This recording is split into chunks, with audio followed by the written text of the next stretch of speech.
It's that time of year again. Bash in Berlin, WWE's next PLE in the Paul Levesque era, and it is coming to you live Saturday from the Uber Arena in Berlin, Germany. The Uber Arena. I mean, even in Europe, they're taking the names of companies and turning them into arenas. Like, it was like just yesterday, it seemed, that I was watching basketball and they had Tampax Arena and all these other arenas named after the sponsors, and it was a joke. And now it's reality. Funny how those things happen. But let's stay on topic.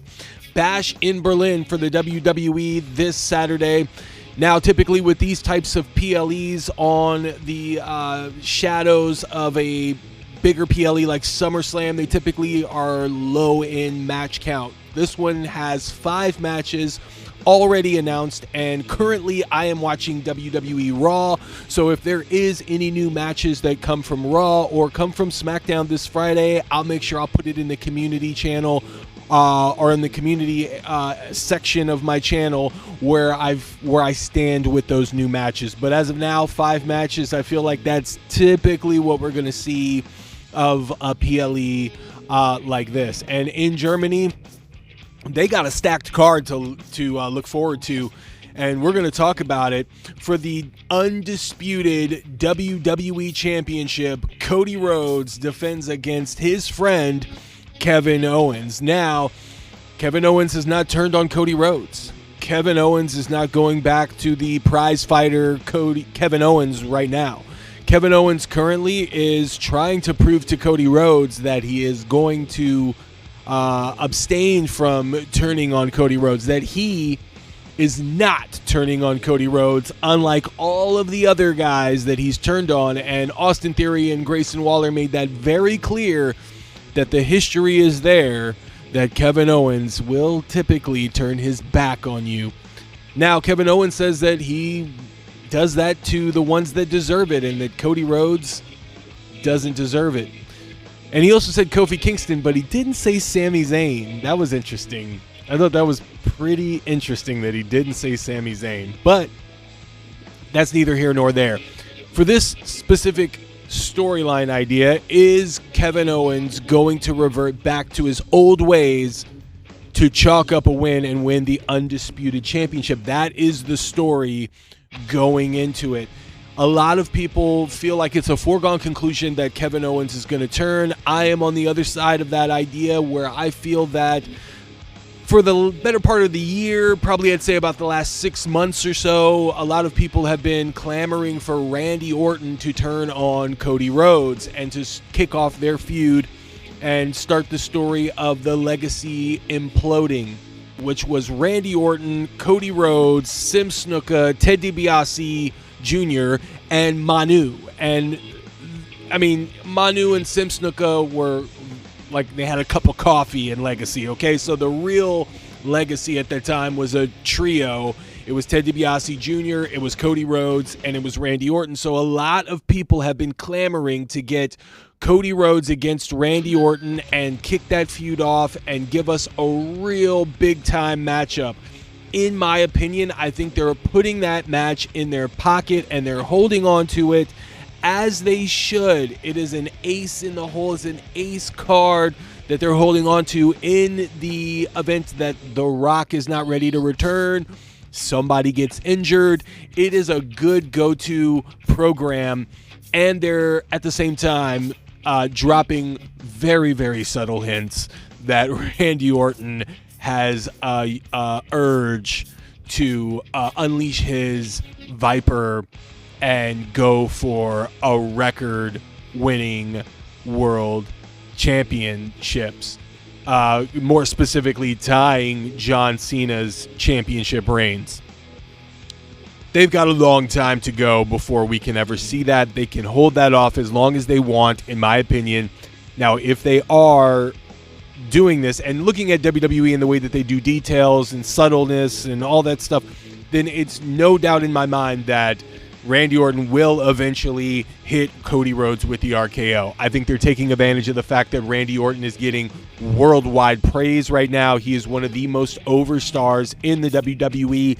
There is no reason to turn him currently with the popularity that he is overseas, the people that are cheering for him and singing along to his music. You don't want to get Cody Rhodes in a situation where the fans are split. We're already anticipating a turn of the crowd here. Cody Rhodes is getting very close to John Cena territory, and the fans and people are worried that we may be seeing that sooner rather than later. So in that event, I think it's nice that they're keeping the two of those legacy stars at a distance, and they're doing the subtle teases and whatever. So I'm taking the circuitous route here, but in order for the Randy Orton and Cody Rhodes story to really have impact and play a part in a build to the next big PLE or to kick off a really large storyline, you can't do that storyline first with Kevin Owens turning on Cody. Does that make sense? Even though Kevin Owens and Randy Orton are a tag team, Kevin Owens can't be the first to do it. It's gotta be Randy Orton that does it first, right? So Kevin Owens has to stay true to his word. He has to stick to his guns and be the friend for Cody Rhodes. Then Randy Orton strikes. That's the only way that's going to work out. That's the only way that's going to be effective. Because if Kevin Owens does it first and then Randy Orton follows along, it just doesn't hold the same weight. You understand that? So for all of that, I do say that Kevin Owens will fall short to Cody Rhodes at Bash in Berlin. However, he is going to shake his hand after the match, give him a hug, and there's not going to be a turn. Maybe a tease, but I don't believe there's going to be a turn. I don't believe they're ready to do that. I don't think it makes a whole lot of sense unless they're not planning on turning Randy Orton and they're giving Cody Rhodes a chance to have a nice little program with Kevin Owens that leads into Survivor Series or beyond, right? Now, if they're going to go the AJ Styles route and give Cody Rhodes a chance to have a couple of matches or a few matches with an opponent, then that's a good choice. Then yes, definitely Kevin Owens will turn. But I don't think they're going to go the route of the Randy Orton anytime soon if that's the case, because it kind of sullies that whole idea and it diminishes it a little bit, in my opinion. So, yeah, Cody Rhodes wins this one, and we do not see the turn that we're all allegedly expecting. Cody Rhodes gets the win there. In a leather strap match, CM Punk wrestles Drew McIntyre. It is the second match in their forever feud, seemingly. One of the best feuds the WWE has currently, in my opinion. I'm still sticking to my guns. It is the feud of the year. We are almost 9 months into this feud. Actually, we're almost a year into this feud if you really want to trace it back. And I've said this before in other videos, but this feud kicked off when CM Punk returned at Survivor Series in Chicago last year, and Drew McIntyre stormed off backstage, and all of the rumor and innuendo suggested that Drew McIntyre was legit pissed off, and that, to me, kicked off the feud that you see today. A lot of people are still waiting for CM Punk to get real serious about this feud. The bracelet, the way that he talks on the microphone. A lot of people are like, this is not the CM Punk that we're looking for. We're looking for the real CM Punk that talks with passion, that's angry, that's mad at the world. And they feel like they just have not seen it. Patience, Iago. Patience. What you are clamoring for, CM Punk will inevitably gift you. He did this in AEW, but the thing is, a lot of people that are fans of the WWE never watched AEW, so they never got to see it. But this leather strap match mirrors the dog collar match that he had with MJF in many ways. And there was a promo right before the right before the dog collar match that was a go home promo that CM Punk knocked out of the park. It was a home run, and there was just jogging and hitting the bases. Okay, CM Punk can do that, and he can strike at any moment. And the thing with CM Punk, in my opinion, and I'm a big fan of CM Punk, so I can say this, I don't think he needs nor wants to knock it out of the park every time. Not every time Does he need to drop a pipe bomb, or does he need to do the promo of the year?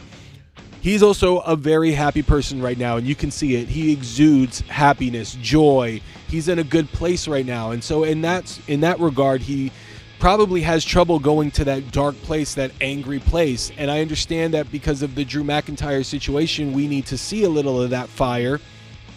I say give it time.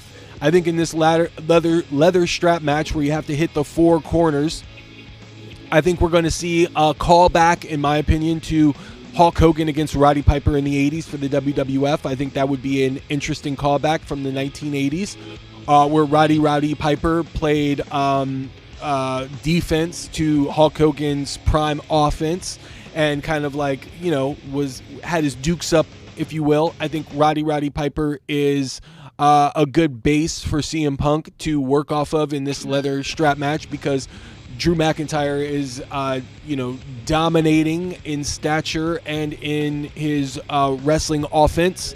And I think that CM Punk is a student of the game. I'd also like to see them go full on Keith David and Roddy Piper from They Live and just do a full on brawl. But with that leather strap, I just don't think they can do it. Now, this match has also gotten a lot of people on either side saying, it's going to be interesting to do the classic version of the leather strap match. Some people think it's boring. Some people feel that if anybody can make that match suspenseful, add drama to it, and give us an entertaining match, then it's those two. I'm of that latter portion of the audience, where I think if anybody can add drama, suspense, and put on a good match with an 8-foot wide or long leather strap and give us a reason to buy into each superstar trying to hit the four corners in order to achieve victory, then I think it's these two.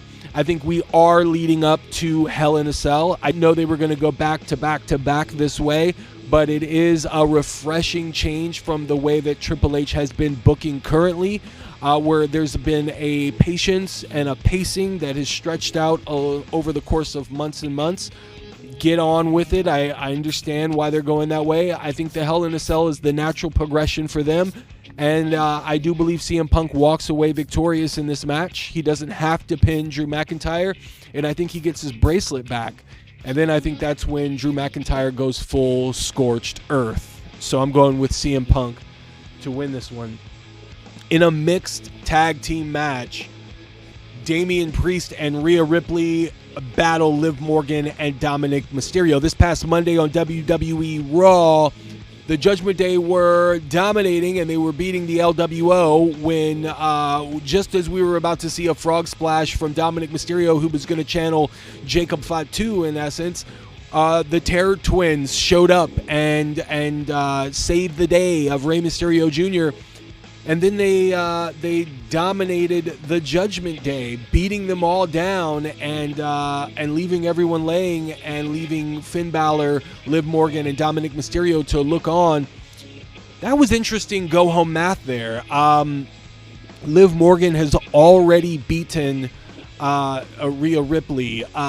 Damian Priest has lost his world championship to Gunther at the last PLE SummerSlam. So for some reason, I feel like the Terror Twins are going to win, but at the same time, this go-home math is kind of telling me that the Judgment Day should and will win. If you look at the way that this feud is progressing, you kind of need Mysterio and Morgan to win in order to prove that they are formidable going forward. It's kind of like what they do with the Bloodline, like Bloodline takes like ass whoopings all day on television, so for the PLEs they need that win. So for that, I'm going to go with Liv Morgan and Dominic Mysterio here. I think they get the win, maybe interference from Finn Balor that eventually leads to Damian Priest against Finn Balor, and then also leads to Rhea Ripley trying to get her hands on Liv Morgan, where no one can get involved and where she can no longer run Hell in a Cell. I wonder how many Hell in a Cell matches we're going to see at Bad Blood. I would like it to be at a minimum 2, but I think of CM Punk and Drew McIntyre, and then I think of Rhea Ripley and Liv Morgan, and I think those are probably the two most obvious choices for a Hell in a Cell, and hopefully one or both happens at Bad Blood. But for this mixed tag team match, I think Rhea Ripley does hit Riptide on Dominic Mysterio, but I do believe that Morgan and Mysterio come away victorious. For the women's tag team championships, we're going to see Jade Cargill and Bianca Belair against the Unholy Union, or as I'd like to call them, Blair Witches Project, right? Because Blair Davenport is a part of the team. To me, when you look at Alba Fire and Isla Dawn and Blair Davenport, it only makes sense to call them the Blair Witch Project, but I don't know if there's like copyrights or trademarks that are involved in that where they can't do it, but it's just right there for the taking. I think it's a perfect name for this group. Jade Cargill and Bianca Belair are dominant tag team champions. There is no doubt about it, and there are no other tag teams that come close to their stature in the women's division going forward. For that, I think they have also taken a lot of cheap shots and had some nefarious activity go on. So I think finally Jade Cargill and Bianca Belair regain the women's tag team champions and move on as and continue their dominant reign that they had before they lost them in Ireland. So I'm going to go, was it Ireland or Scotland? So anyways, I'm going to go with Jade Cargill and Bianca Belair. They're going to take the victory here and hopefully move on to somebody like Nia Jax and Tiffany Stratton, which I think would be interesting to go that route. I don't know what Raquel Rodriguez is doing, but maybe she can come in. I think what's missing from the women's division are two other dominating females to team up and then try to thwart the dominance of Jade Cargill and Bianca Belair. For every Road Warriors, you would have the Demolition. For every Steiner Brothers, you had Lex Luger and Sting. Like there was another team that was just as formidable, just as dominating. So that's why I feel like Jade Cargill and Bianca Belair win, but on the other side, hopefully they have another dominating tag team in weight that can give them a run for their money. For the World Heavyweight Championship, Randy Orton challenges Gunther. This will be the main event of Bash in Berlin, in my opinion. I believe that the build-up, the way that it is set up, Randy Orton with the special privilege of coming from SmackDown to go to Raw to challenge Gunther, who took the King of the Ring from Randy Orton in controversial fashion. The roll-up, Randy Orton had a shoulder up. Everybody saw it. Triple H spoke about it in the press conference preceding the King of the Ring and said that he would review it and that they would get back to it, and they have gotten back to it. A man of his word, if there ever was one. Gunther now defends against Randy Orton. Obviously here on this match, you will see Gunther retain. But I believe they're going to give this match time. I believe this is a chance for this match to be epic, a classic. I don't know if it's going to be on par with Ricky Steamboat and Ric Flair, as Randy Orton had suggested. However, I do believe that we're going to see a great match between those two. They have great chemistry. Randy Orton is a very underrated seller. I think he's going to do a lot to make Gunther look like a superstar here. I think there's going to be a lot of close calls. I think it's going to be a close match. I do not believe they're going to overbook this match. I think they're going to keep it one-on-one, but I think the frustration of this loss is going to be the beginning stages of Randy Orton slowly turning into the Viper, because he's going to lose this opportunity at the World Championship to Gunther. So now he's going to set his sights on Cody Rhodes and strike Cody Rhodes when he thinks he has friends, right? So this all goes back to the beginning of this preview where I was talking about Kevin Owens not turning on Cody Rhodes. I was setting it up to let you know that because Kevin Owens does not turn on Cody Rhodes is going to be super vulnerable to an attack that he won't see coming, and that is when Randy Orton strikes and we lead to that program. However, another part of me is thinking that The Rock is going to show up pretty soon, probably at Survivor Series, but if they hold that back some, then you've got Randy Orton and Cody Rhodes that can lead you into WrestleMania. Not that that match could be at WrestleMania, although it should be at WrestleMania, but it can lead up until WrestleMania. Cody Rhodes can can finish the feud off with Randy Orton, which that's like, like a 5-month feud. I'm saying it off the top of my head without even doing the math. And then after that, he can go back to The Rock, which that's already a built-in storyline. So that's how I see that playing out. I believe that Gunther retains. He moves on to John Cena or whoever else is around the corner in weight. And Randy Orton slowly begins his descent into heel Randy Orton. So that is my predictions. What do you guys think is going to happen at Bash in Berlin? Any surprises? Any additional adding of the matches? I will let you all know in the community section where I stand. So let me know what you guys think. Let me know what your predictions are in the comments, and we can talk about it. Thumbs up on the way out again, you guys. Thanks again for coming into the channel and checking it out. And as always, stay tuned for more.